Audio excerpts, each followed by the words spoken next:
Magandang hapon mga amigo. Uwi na tayo amigo. Grabe, wala na sipag amigo. Oh, gawa ng tirik ang araw. Kala ko kaninang umaga amigo. Limlim yung ano kasi kaninang umaga. Maulap. Ngayon, mga pandalas 10. Yun, minute na. Hanggang tuloy-tuloy na amigo.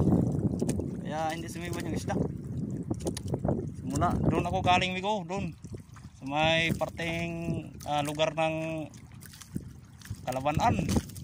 Tapos papunta dito sa lugar ng Lusa.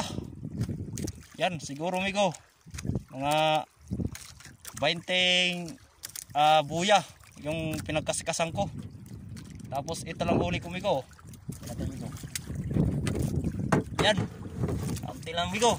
20 buya yan amigo. Karamihan ay tamban.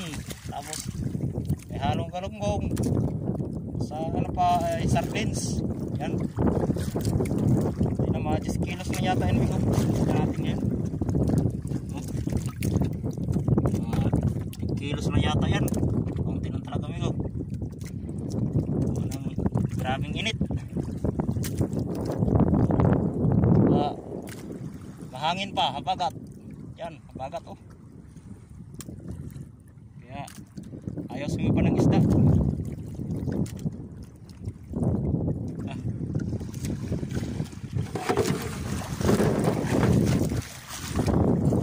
So yun amigo. Uwi na tayo. Laring sipat.